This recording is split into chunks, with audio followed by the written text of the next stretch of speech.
Hello students, তোমাদের সবাইকে আমাদের চ্যানেলে ওয়েলকাম জানাই। দেখো, আজকে আমরা পরশর টেস্ট পেপার থেকে পেজ নাম্বার 348, এখানে তোমাদের লাইফ সায়েন্সের যে সেটটা দেওয়া হয়েছে সেই সেটের আমরা সমস্ত বিভাগ গ এবং বিভাগ ঘ এর অর্থাৎ 2 নম্বর এবং 5 নম্বরের সমস্ত প্রশ্নের আনসারগুলো দেখে নেব। দেখো, 3.1 আমাদের প্রথম প্রশ্ন, চোখের ডাক্তার হিসাবে তুমি কিভাবে মায়োপিয়া ও হাইপারোপিয়াতে আক্রান্ত ব্যক্তির মধ্যে পার্থক্য নিরূপণ করবে? দেখো, প্রথমে আমরা যেটা দেখব সেটা হচ্ছে বিষয়, মানে আমাদের পার্থক্যর বিষয় হচ্ছে যে দৃষ্টির ত্রুটি বা লক্ষণ।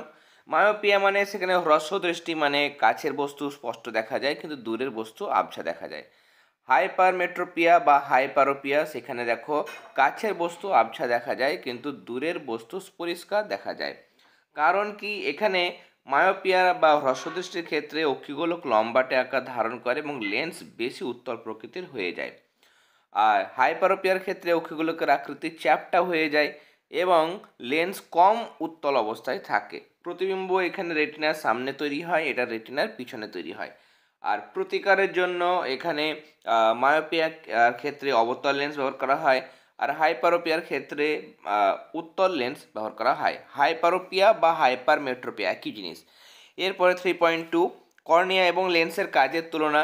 কর্নিয়ার ক্ষেত্রে দেখো, কর্নিয়ার অবস্থান হচ্ছে অক্ষিগোলকের বহি আবরকের সম্মুখভাগে অবস্থিত এবং রেটিনা অক্ষিগোলকের পিছন দিকে, মানে পশ্চাৎ ভাগে অবস্থিত অন্ত আবরক, সেটা অন্ত আবরক। কর্নিয়াটা অক্ষিগোলকের বহি আবরক। কেমন কাজ হচ্ছে, কর্নিয়া এটা চোখের বা অক্ষিগোলকের প্রতিসারক মাধ্যম হিসেবে কাজ করে। আর রেটিনাতে কী হয়, আমাদের বিভিন্ন বস্তু যেগুলো আমরা দেখি সেগুলোর প্রতিবিম্ব রেটিনার মধ্যে গঠিত হয়। এরপরে 3.3, প্রশ্ন হচ্ছে এখানে সাইটোকাইনিনের সঙ্গে নিচের কাজগুলি সম্পর্ক স্থাপন করো। প্রথমে বলেছে কোষ বিভাজন। সাইটোকাইনিনের ভূমিকা কোষ বিভাজনের ক্ষেত্রে আমরা যদি দেখি যে সাইটোকাইনিন সর্বাপেক্ষা গুরুত্বপূর্ণ কাজ হচ্ছে উদ্ভিদের সাইটোপ্লাজমের বিভাজন, মানে সাইটোকাইনেসিস। সাইটোপ্লাজমের বিভাজন মানে সাইটোকাইনেসিস। আর নিউক্লিয়াসের বিভাজন তোমরা জানো, সেটা হচ্ছে ক্যারিওকাইনেসিস। যাই হোক, সাইটোকাইনেসিসে সাহায্য করে হচ্ছে সাইটোকাইনিন। এই হরমোন অক্সিজেনের সাহায্যে কোষচক্রের মধ্যে যেটা এস দশা, সেই এস দশাতে কী করে, ডিএনএ তৈরি করে, ডিএনএ সংশ্লেষ করে এবং ডিএনএ তৈরি করার মাধ্যমে মাইটোসিস কোষ বিভাজনে সাহায্য করে। নবজাত কোষ, মানে যেটা অপত্য কোষ, কোষ বিভাজনের ফলে যে কোষটা তৈরি হয়, সেই নবজাত কোষের দৈর্ঘ্য বাড়াতেও কিন্তু এর বিশেষ ভূমিকা আছে। তাহলে এটা হলো 2 নম্বর পয়েন্টে আমাদের বলেছিল পার্শ্বীয় মুকুল। তাহলে পার্শ্বীয় মুকুলের বৃদ্ধি ঘটানোতেও আমরা জানি যে সাইটোকাইনিন হরমোনের ভূমিকা রয়েছে। সেটা একটা কাজ। যেমন অক্সিন হরমোন অগ্রস্থ প্রকটতা দেখায়, মানে অগ্রমুকুলের বৃদ্ধি ঘটায়, সেরকম সাইটোকাইনিন হচ্ছে উল্টো। সে কী করে, পার্শ্বীয় মুকুলের বা কাক্ষিক মুকুলের বৃদ্ধি ঘটায়, পরিস্ফুরণে সাহায্য করে, তার জন্য সে গাছটা ঝোপের মতো দেখায়। নেক্সট, পত্রমোচন বিলম্বিত করা, সেটা দেওয়া ছিল লাস্ট পয়েন্ট, আমাদের 3টে পয়েন্ট। এখানে তোমরা লিখবে যে পাতার পত্রমূলের গোড়ার কোষগুলির কোষ প্রাচীরের ক্ষয়ের কারণে পত্রমোচন হয়, এটা জেনারেল কেস। কিন্তু সাইটোকাইনিন যদি আমরা স্প্রে করি তাহলে সেক্ষেত্রে কী হয়, কোষ প্রাচীরের ক্ষয়টা কমে যায় এবং পত্রমোচন বিলম্বিত হয়, মানে বার্ধক্যটা দেরিতে আসে বা পত্রমোচনটা অত তাড়াতাড়ি হয় না, বিলম্বিত মানে দেরিতে হয়। কেমন 3.5-এ যাব। এখানে আমাদের বেশ কয়েকটা প্রশ্ন দিয়েছে, সেগুলো আমরা দেখব। 3.5 নয় এটা, আচ্ছা এটা 3.4 হবে। আমি আগের প্রশ্নটা, নাম্বারিংটা ভুল হয়েছে, যাই হোক এটা 3.4 তোমরা করে নেবে, এটা 3.4। এখানে দেহের লোম খাড়া হয়ে যাওয়া, এটা অ্যাড্রিনালিন হরমোন। জননগ্রন্থির ক্রিয়া নিয়ন্ত্রণ করে এফএসএইচ, ফলিকল স্টিমুলেটিং হরমোন আর লিউটিনাইজিং হরমোন। মূলবিপাকীয় হার নিয়ন্ত্রণ করে থাইরক্সিন। রক্তে গ্লুকোজের সঠিক মাত্রা বজায় রাখা, এটা ইনসুলিন এবং গ্লুকাগন। 3.5, ইউক্যারিওটিক ক্রোমোজোমের রাসায়নিক উপাদান যদি আমরা ছকের সাহায্যে দেখি, সারণী আকারে লিখতে বলেছে, তাহলে সারণী আকারে লিখবে। এখানে নিউক্লিক অ্যাসিড, প্রোটিন এবং ধাতব আয়ন থাকে। নিউক্লিক অ্যাসিডের মধ্যে 2 ধরনের nucleic acid, deoxyribo nucleic acid এবং রাইবো নিউক্লিক অ্যাসিড অর্থাৎ আরএনএ থাকে। প্রোটিনের মধ্যে আম্লিক এবং ক্ষারীয় প্রোটিন থাকে। আম্লিক মানে সেটা হচ্ছে নন হিস্টোন প্রোটিন এবং ক্ষারীয় মানে হচ্ছে হিস্টোন প্রোটিন। ধাতব আয়ন থাকে ক্যালসিয়াম আয়রন, ম্যাগনেসিয়াম আয়ন ইত্যাদি। 3.6 এর ক্ষেত্রে মিওসিস কোষ বিভাজনের কারণে কোনো প্রজাতির ক্রোমোজোম সংখ্যা ধ্রুবক থাকে প্রমাণ করো। আমরা জানি যে মিওসিস কোষ বিভাজনের ফলে 4টি অপত্য কোষ তৈরি হয় এবং সেখানে প্রথমত যে ডিপ্লয়েড রেণু মাতৃকোষ থাকে বা জনন মাতৃকোষ থাকে সেটার ফার্স্ট মিওসিস ওয়ান যে দশা, সেখানে আমরা জানি যে টুয়েনটা মিওসিস ওয়ানে কী হয়, মিওসিস ওয়ানের মধ্যে আমাদের এন এবং এন এরকমভাবে দুটো অপত্যক সৃষ্টি হয়, মানে সেটা হচ্ছে হ্রাস বিভাজন। পরে আবার সদৃশ বিভাজন হয়, সদৃশ বিভাজনের মাধ্যমে এখানেও এন তৈরি হয় এবং এখানেও পরে আবার এন এবং এন চারটে অপত্যকোষ তৈরি হয়। এবং এখানে আমরা দেখতে পাচ্ছি যে যৌন জননের সময় এই যে হ্যাপ্লয়েড যে এন যে জনন কোষ সেগুলো মিলনের ফলে আবার যৌন জননের মাধ্যমে আবার গ্যামেটগুলো থেকে কী হচ্ছে, ডিপ্লয়েড জনন কোষ তৈরি হচ্ছে, না ডিপ্লয়েড কোষ তৈরি হচ্ছে বা জাইগোট তৈরি হচ্ছে, সেগুলোর বৃদ্ধি পরিস্ফুরণের মাধ্যমে একটা ডিপ্লয়েড পূর্ণাঙ্গ জীব সৃষ্টি হচ্ছে। তাহলে মিওসিসের জন্যই কিন্তু এই ক্রোমোজোম সংখ্যাটা দুর্বল থাকছে। যদি এই হ্রাস বিভাজনটা এখানে না হতো তাহলে এখানে টুয়েন যদি থেকে যেত, তখন জাইগোট তৈরির সময় টুয়েন আর টুয়েন মিলে 4n হয়ে যেত, পরে আবার 4n মিলে 8n হয়ে যেত, 8n মিলে 16n হতো। তাই জন্য কী হতো, এখানে প্রজাতির যে ক্রোমোজোম সংখ্যা সেটা কিন্তু ধ্রুবক থাকতো না, সেটা কিন্তু ক্রমশ বাড়তে থাকতো এবং অন্য প্রজাতির সৃষ্টি হতো। এই যে প্রজাতি সেটা কিন্তু বিলুপ্ত হয়ে যেত। তাহলে এটা একটা বিশাল ভূমিকা রয়েছে। এরপরে স্বপরাগ যোগের ভূমিকা, নেক্সট কোয়েশ্চেন। এখানে বাহকের উপর নির্ভর করতে হয় না, পরাগরেণু অপচয়টা কম হয় এবং নতুন বৈশিষ্ট্যযুক্ত উদ্ভিদ এখানে সৃষ্টি হয় না, প্রজাতির বিশুদ্ধতা বজায় থাকে। আর নতুন বৈশিষ্ট্য উৎপন্ন হয় না বলে জনিত্র এবং মাত্রেই উদ্ভিদের বৈশিষ্ট্য সংরক্ষিত থাকে। 3.8 কোয়েশ্চেন আগে হয়ে গেছে। 3.9-এ বলছে এই সমস্ত জিনোটাইপগুলির ফিনোটাইপ কী। প্রথমটাতে দুটোই বড় হাতের বি রয়েছে। ক্যাপিটাল বি হচ্ছে প্রকট গুণ, মানে এটা কালো। স্মল বি হচ্ছে প্রচ্ছন্ন গুণ, এটা হচ্ছে সাদা। এরপরে ক্যাপিটাল আর হচ্ছে অমসৃণ, স্মল আর যেটা প্রচ্ছন্ন গুণ স্মল আর সেটা হচ্ছে মসৃণ। তাহলে এগুলো প্রকট, এগুলো একটাও যদি থাকে তার মানে সেই গুণটাই প্রকাশিত হবে। তাহলে একটাও ক্যাপিটাল বি আছে মানে সেটা হচ্ছে কালো আর এটা হচ্ছে অমসৃণ। তাহলে কালো অমসৃণ, এখানে দুটোই সাদা, তবে কী হবে সেটা সাদা হবে, তাই না? তাহলে সাদা অমসৃণ, এটা হচ্ছে কালো, দুটোই ছোটো আর মানে মসৃণ, এটা হচ্ছে সাদা আর এটা মসৃণ। এরপরে বর্ণান্ধ জিন বহনকারী বাহক মাতা এবং আক্রান্ত মাতা জিনোটাইপ জিজ্ঞাসা করেছে। তাহলে বাহক যদি হয় তাহলে দুটোই এক্স ক্রোমোজোমের মধ্যে একটাতে অবশ্যই সি প্লাস মানে স্বাভাবিক এবং একটা আক্রান্ত মানে সি জিন থাকবে, কালার ব্লাইন্ডনেসের জন্য সি। আর যদি আক্রান্ত হয় মাতা তাহলে অবশ্যই দুটোতেই মাথাতে সি থাকবে। যদি প্রশ্ন আসে স্বাভাবিক, তাহলে স্বাভাবিক যদি হয় তাহলে দুটোর মাথাতেই কী হবে, এক্সের মাথাতেই সি প্লাস হবে। কেমন? নেক্সট কোয়েশ্চেন আমাদের এখানে বলছে যে 3.11 দলমা পাহাড় থেকে হাতির দল সমতল ভূমিতে নেমে এলে বা অভয়ারণ্য থেকে চিতাবাঘ চা বাগানের বস্তিতে প্রবেশ করলে কী কী জীবন সংগ্রামে তাদের লিপ্ত হতে হয়। এখানে দলমা পাহাড় থেকে হাতির দল যখন সমতল ভূমিতে আসে বা অভয়ারণ্য থেকে চিতাবাঘ চা বাগানে বস্তিতে প্রবেশ করে, তখন খাবারের জন্য তাদের নিজেদের মধ্যে, ধরো কলা গাছ খাওয়ার জন্য বা অন্যান্য শস্য খাওয়ার জন্য হাতিদের নিজেদের মধ্যে লড়াই হয়, বা কোনো প্রাণীকে খাওয়ার জন্য বা তৃণভোজী প্রাণীকে খাওয়ার জন্য বাঘেদের নিজেদের মধ্যে, চিতাবাঘের মধ্যে লড়াই হয়। তাহলে নিজেদের মধ্যে যে লড়াই সেটা হচ্ছে অন্তঃপ্রজাতি সংগ্রাম। এখানে লেখাই আছে দেখো, অন্যান্য তৃণভোজী প্রাণীদের সঙ্গেও হাতিরা প্রজাতি সংগ্রামে লিপ্ত হয়। অন্যান্য প্রাণীর সঙ্গে যখন লড়াই হবে তখন সেটা হচ্ছে আন্তঃপ্রজাতি। নিজেদের মধ্যে যখন হবে মানে বাঘের সঙ্গে বাঘেরই লড়াই সেটা অন্তঃপ্রজাতি, হাতির সঙ্গে হাতিরই লড়াই সেটা হচ্ছে অন্তঃপ্রজাতি। কিন্তু বাঘের সঙ্গে অন্য কোনো মাংসাশী প্রাণীর লড়াই সেটা হচ্ছে আন্তঃপ্রজাতি, বা বাঘের সঙ্গে অন্য প্রাণীর লড়াই সেটা হচ্ছে আন্তঃপ্রজাতি।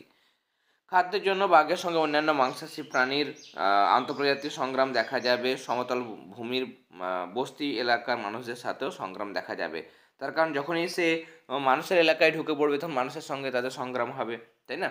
এরপরে নেক্সট এখানে আরও আমাদের কিছু লিখতে হবে, সেটা হচ্ছে যে সমতল ভূমির বা বস্তি এলাকার মানুষদের সঙ্গে যেমন সংগ্রাম হবে, আবার রেল লাইন বিস্তারের জন্য অনেক হাতির অকাল মৃত্যু ঘটবে। তার কারণ তোমরা দেখেছো উত্তরবঙ্গের ক্ষেত্রে যেমন হয়, রেল লাইন সম্প্রসারণের জন্য অনেক হাতি অনেক সময় রেল লাইনে পার হওয়ার সময় সেখানে হাতির কীভাবে মৃত্যু ঘটে, রেল লাইনে কাটা পড়ে। তাহলে এরকম ঘটনা যেগুলো ঘটে, তাহলে এগুলো এক ধরনের সংগ্রাম। অর্থাৎ পরিবেশের সঙ্গেও অনবরত সংগ্রাম ঘটতে দেখা যাবে। খাদ্যের খোঁজে চিতাবাঘ আশেপাশের গ্রামে প্রবেশ করলেও মানুষের সঙ্গে প্রত্যক্ষ সংগ্রামে অবতীর্ণ হবে। এরপরে নেক্সট দুটো কোশ্চেন অলরেডি আমরা অনেকবার পেয়েছি, এখানে আর নতুন করে দিচ্ছি না। আমি আগে যেগুলো পুরনো প্রশ্ন পেয়েছে সেগুলোও এক্সপ্লেন করে দিয়েছি বারবার। তার জন্য আর নতুন করে আর বলছি না, যেহেতু বেশ কয়েকবার করে হয়ে গেছে, এবিটি হোক বা পর্ষদ হোক, প্রত্যেকটাতেই আমরা বেশ কয়েকবার করে পেয়েছি, তোমরা এগুলো দেখে নিও। এরপর 3.14 এখানে নাইট্রোজেন চক্রে ব্যাকটেরিয়ার ভূমিকা। ফার্স্ট বলছে ক্লস্ট্রিডিয়াম এবং নাইট্রোব্যাক্টেরিয়ার ভূমিকা। কতে দিয়েছে ক্লস্ট্রিডিয়াম, আমরা জানি যে এটা কি করে, বাতাসে নাইট্রোজেনকে সরাসরি গ্রহণ করে, নিজের দেহে আবদ্ধ করে এবং নাইট্রেট যৌগে পরিণত করে, এবং এদের মৃত্যুর পর সেই নাইট্রেট যৌগগুলো মাটিতে মিশে যায়। নাইট্রোব্যাক্টার কি করে, নাইট্রিফিকেশন পদ্ধতিতে সাহায্য করে মাটিতে থাকা অ্যামোনিয়াকে নাইট্রাইটে পরিণত করে। এরপরে ইউট্রোফিকেশন এখানে কিভাবে ঘটায়, বলছে যে জলের আবর্জনা কীভাবে জলের ইউট্রোফিকেশন ঘটায়। জলে যদি আবর্জনার পরিমাণ বেশি হয়, নাইট্রেট ফসফেট জাতীয় সার ডিটারজেন্টের পরিমাণ যদি বেশি হয়, তাহলে পুষ্টি উপাদানের পরিমাণ বেড়ে যাওয়ার জন্য ফাইটোপ্ল্যাঙ্কটনের সংখ্যা জলের মধ্যে প্রচুর পরিমাণে বেড়ে যায়, এটাকেই ইউট্রোফিকেশন বলে। এর ফলে প্রচুর শৈবাল জন্ম নেয়, অ্যালগাল ব্লুম ঘটে, তাদের মৃত্যু ঘটে, তারপরে তাদের থেকে বিষাক্ত পদার্থ বা টক্সিন বেরিয়ে আসে, তার জন্য জলগুলো দূষিত হয়। সেই জল খেয়ে মাছ, শামুক, ঝিনুক ইত্যাদি জলজ প্রাণীর মৃত্যু ঘটে। বিওডি মানে বায়োলজিক্যাল অক্সিজেন ডিম্যান্ড এখানে বেড়ে যায়, মানে জৈব অক্সিজেন চাহিদার পরিমাণটা বেড়ে যায় এবং মাছের মৃত্যুর হারও বেড়ে যায়। এরপরে নেক্সট কোশ্চেন আমরা যাব, বলছে যে এখানে ক্রমবর্ধমান জনসংখ্যার ফলে একটি অরণ্য ধ্বংস হলে জীববৈচিত্র্যের ভারসাম্য কীভাবে বিঘ্নিত হয়। যদি বনাঞ্চল ধ্বংস হয়, অরণ্য ধ্বংস হয় বা গাছ কাটা হয়, তাহলে সেক্ষেত্রে অনেক বন্যপ্রাণী সেই বাসস্থান হারিয়ে ফেলে, অনেক প্রজাতি নষ্ট হয়ে যায়, উৎপাদক খাদকের অনুপাত সেটাও কিন্তু বিঘ্নিত হয় বা ভারসাম্য কিন্তু নষ্ট হয়। আবার গ্রিনহাউস গ্যাসের পরিমাণ বেড়ে যায়, বিশ্ব উষ্ণায়ন দেখা যায়, ভূমিক্ষয়, বন্যা ইত্যাদি প্রাকৃতিক বিপর্যয় কিন্তু ঘটে। আমাদের বিভাগ গয়ের শেষ প্রশ্ন, পরিবেশে উপস্থিত এমন দুটি কার্সিনোজেন যা ক্যান্সার সৃষ্টি করে তাদের নাম উল্লেখ করো। আনসার হবে এখানে দেখো বেনজোপাইরিন, এটা একটা অ্যারোমেটিক হাইড্রোকার্বন। অ্যারোমেটিক মানে অ্যারোমা থাকে, একটা সুগন্ধি এক ধরনের হাইড্রোকার্বন, কার্বন এবং হাইড্রোজেন মিলে তৈরি, তাই জন্য হাইড্রোকার্বন, যা তামাক সেবনের ফলে দেহে প্রবেশ করে। আর ইএমএস এটা হচ্ছে ইথাইল মিথেন সালফোনেট। কেমন? যারা যারা পিডিএফগুলো চাইছো, আমাদের পেড গ্রুপ রয়েছে, হোয়াটসঅ্যাপ গ্রুপ, সেখানে আমরা এবিটি এর যতগুলো সেট হয়ে গেছে জীবনবিজ্ঞান, ভৌতবিজ্ঞান, সেগুলোর পিডিএফগুলো প্রোভাইড করি, এবং পর্ষদেরও যতগুলো লাইফ সায়েন্স এবং ফিজিক্যাল সায়েন্সের সেট কমপ্লিট হয়ে গেছে সেগুলো তোমরা সেই পেড গ্রুপের মধ্যে পাবে। তার জন্য একটা মিনিমাম চার্জ রাখা হয়েছে। যারা শুধুমাত্র পর্ষদ নিতে চাইছো বা শুধুমাত্র এবিটি টেস্ট পেপারের সলিউশনগুলো বা পিডিএফগুলো চাইছো, তাদের ক্ষেত্রে যে ফিজটা তোমরা দেখতে পাচ্ছ সেটা কিন্তু হাফ হয়ে যাবে। যারা যারা ইন্টারেস্টেড আছো তারা যে হোয়াটসঅ্যাপ নাম্বারটা তোমরা দেখতে পাচ্ছ সেখানে যোগাযোগ করতে পারো, এবং সেই ফিটা পে করার পরই তোমরা সেই পিডিএফটা নিতে পারো। কেমন? তাহলে পিডিএফ থেকে তোমাদের পড়তে সুবিধা হবে। এরপরে 4.1 যেগুলো চিত্র সেগুলো আমাদের হয়ে গেছে। 4.2তে বলছে মিওসিস জীবের জীবনচক্রে গুরুত্বপূর্ণ ভূমিকা পালন করে। আমরা জানি যে প্রজাতির সংখ্যা কমে যাওয়া, মানে প্রজাতির ক্রোমোজোম সংখ্যা ধ্রুবক রাখা, যেটা হ্যাপ্লয়েড এন তৈরি হচ্ছে, তারপরে সেই যৌনজননের মাধ্যমে সেখান থেকে ডিপ্লয়েড জাইগোট এবং দেহকোষ তৈরি হচ্ছে, তাহলে ক্রোমোজোম সংখ্যা ধ্রুবক থাকছে। গ্যামেট তৈরি হচ্ছে যৌনজননের সময়, হ্যাপ্লয়েড রেণু উৎপাদনেও কিন্তু মিওসিস ভূমিকা, মানে গুরুত্বপূর্ণ ভূমিকা পালন করে। যৌনক্রমের ক্ষেত্রেও আমরা দেখেছি যে মিওসিস বিভাজন জীবদেহে স্পোরোফাইটিক দশা সমাপ্তি ঘটিয়ে হ্যাপ্লয়েড গ্যামোফাইটিক, স্পোরোফাইটিক মানে যেখানে স্পোর তৈরি হয় রেণু, গ্যামেটোফাইটিক মানে যেখানে গ্যামেট তৈরি হয়, তাহলে স্পোরোফাইটিক দশার সমাপ্তি মানে শেষ ঘটানোর পর, মানে সেটা কমপ্লিট করে এবার কী হবে, হ্যাপ্লয়েড তৈরি হবে। হ্যাপ্লয়েড মানে গ্যামেটোফাইটিক দশা সৃষ্টি হবে, তবে তো যৌনক্রম, যৌনক্রম মানে ডিপ্লয়েড এবং হ্যাপ্লয়েডের পর্যায়ক্রমে ফিরে ফিরে আসা, সেটাই তো যৌনক্রম। তাহলে এটা যৌনক্রম ঘটায় আর প্রকরণের উৎপত্তি ঘটায়। যেহেতু মিওসিসের প্যাকাইটিন উপদশায় কী হয়, ক্রসিং ওভার ঘটে, মানে ডিএনএর খণ্ডাংশের, ক্রোমোজোমের খণ্ডাংশের বিনিময় ঘটে, তাহলে নতুন বৈশিষ্ট্যের কিন্তু আবির্ভাব ঘটে, মানে ভেদ বা প্রকরণ কিন্তু সৃষ্টি হয়। এরপরে ইন্টারফেজে বিভিন্ন দশায় কী কী ঘটনা ঘটে, এটার জন্য দেখো আমাদের কী করতে হবে, ছকের আকারে লিখতে হবে। জিওন দশায় কী কী ঘটে তোমরা জানো, এখানে আরআরএনএ, এমআরএনএ, টিআরএনএ, বা সংক্ষেপে শুধু আরএনএ লিখতে পারো, যে আরএনএ সংশ্লেষ হয়, রাইবোজোম, ডিএনএ এগুলো সংশ্লেষ হয়, বিভিন্ন কোষীয় অঙ্গাণু ডাবল হয়, দ্বিগুণিত হয়। এস দশা, সংশ্লেষ দশাতে কী হয়, এখানে হিস্টোন প্রোটিন, ডিএনএ প্রতিলিপিকরণ এগুলো কিন্তু ঘটে এবং ডিএনএর পরিমাণটা 2C থেকে 4C হয়।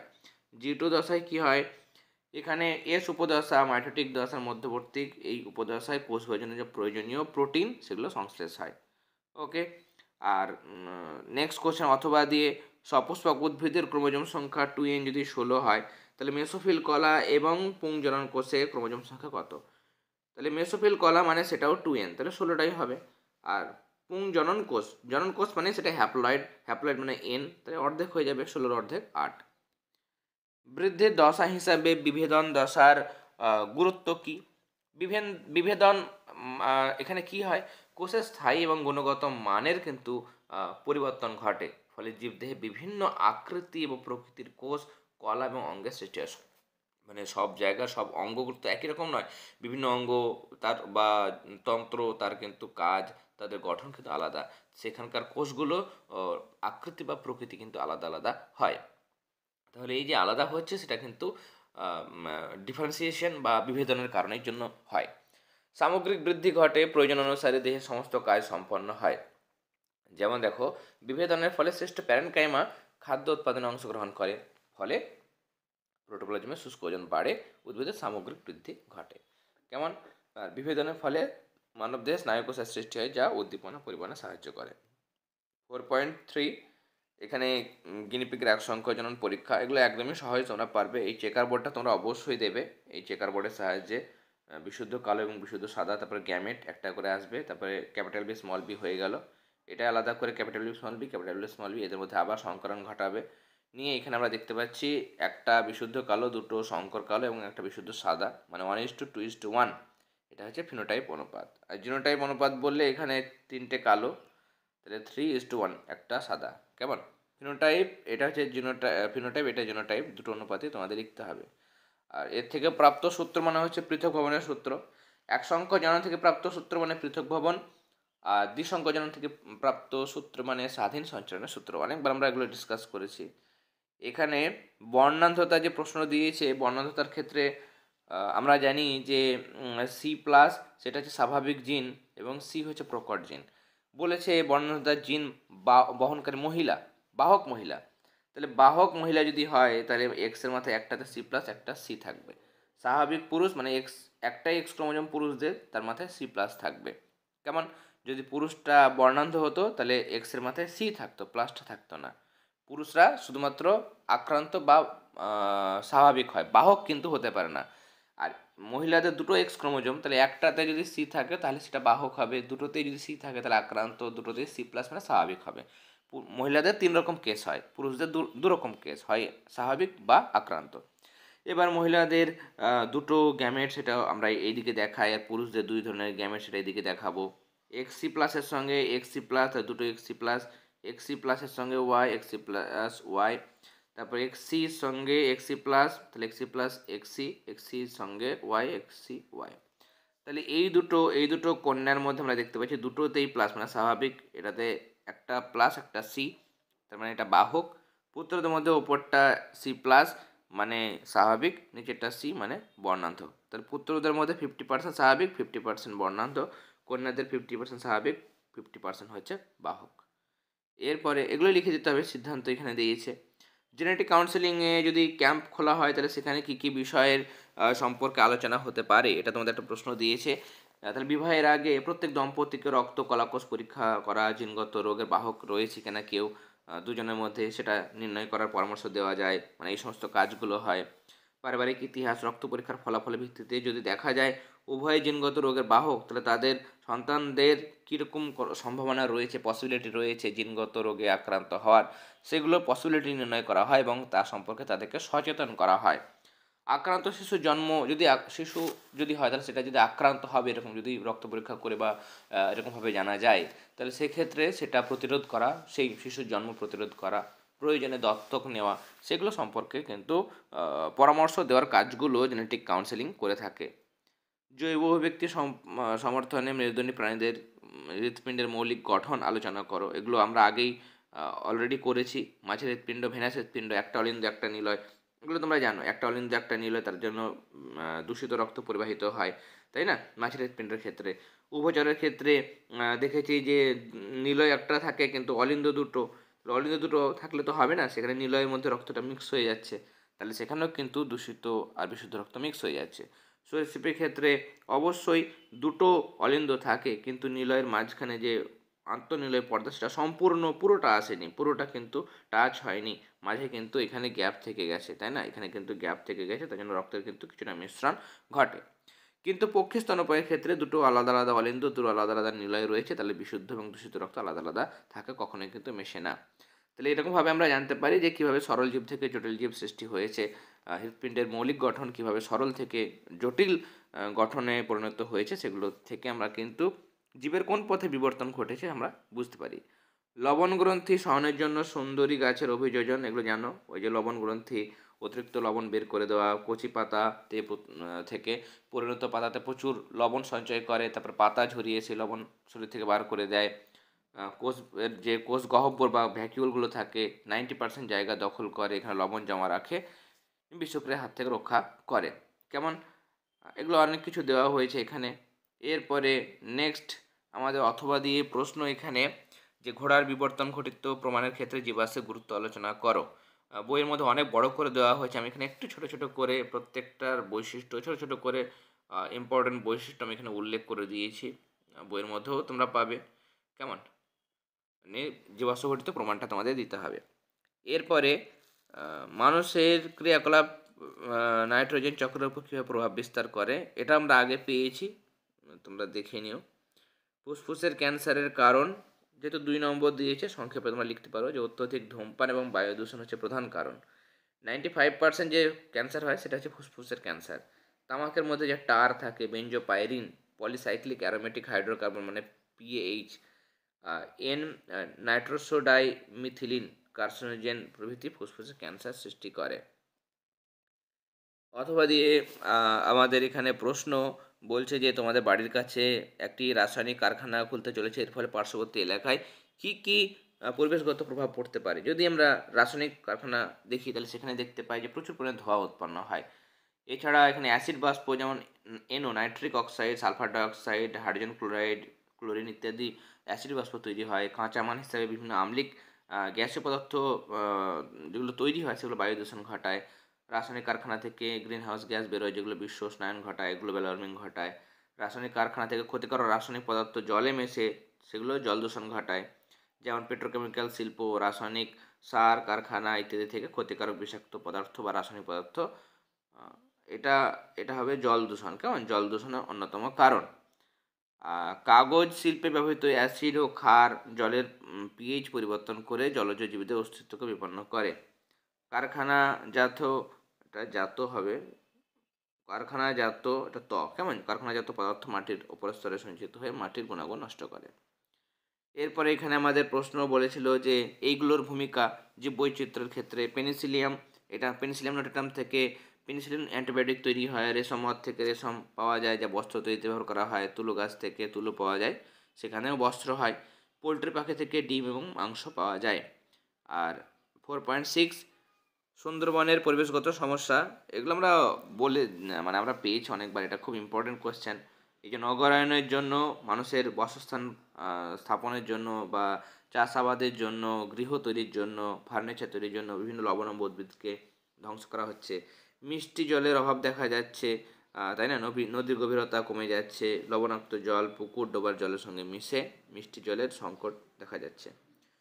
খাদ্য ভারসাম্য নষ্ট হচ্ছে, বহু প্রাণী যেহেতু বিলুপ্ত হয়ে যাচ্ছে, তাই জন্য খাদ্য শৃঙ্খলে খাদ্যের ভারসাম্য নষ্ট হচ্ছে।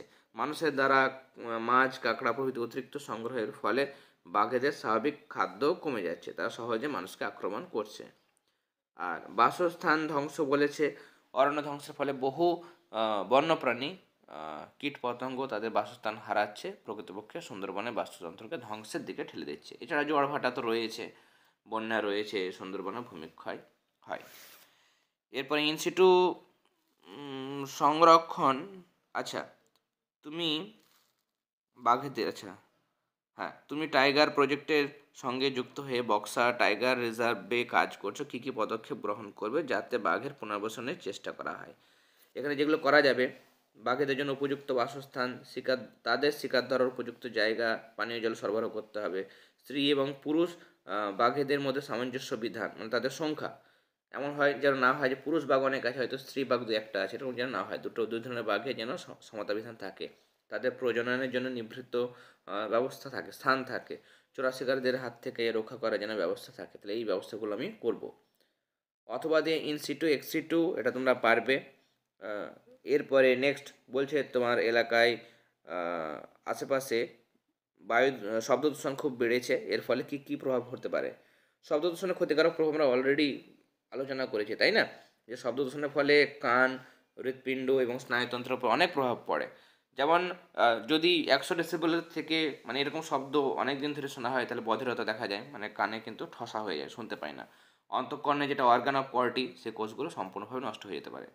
160 ডেসিবেলের শব্দ শুনলে তো সেটা পার্মানেন্ট ভাবে বধির হতে পারে, কারণ কর্ণপটটা ছিঁড়ে যায়, শ্রবণ ক্ষমতা যদি পুরো নষ্ট হয়ে যায়, অ্যাকোস্টিক স্ট্রমা কিন্তু ঘটে।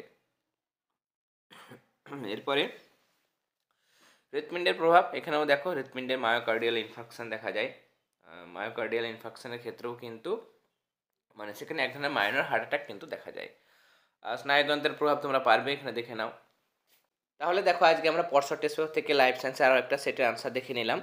ক্লাসটি ভালো লেগে থাকলে অবশ্যই ক্লাসটিতে লাইক দেবে, যারা এখনও পর্যন্ত চ্যানেলটি সাবস্ক্রাইব করনি অবশ্যই সাবস্ক্রাইব করে নিও, এবং চ্যানেলের প্লেলিস্ট অপশানে গিয়ে তোমরা পর্ষদ এবং এবিটির আলাদা আলাদা প্লেলিস্ট পাবে, সেখান থেকে পুরোনো ক্লাসগুলি অবশ্যই দেখে নিও। তাহলে আজকের ক্লাসে এতটাই, তোমরা সবাই খুব ভালো থেকো। All the very best.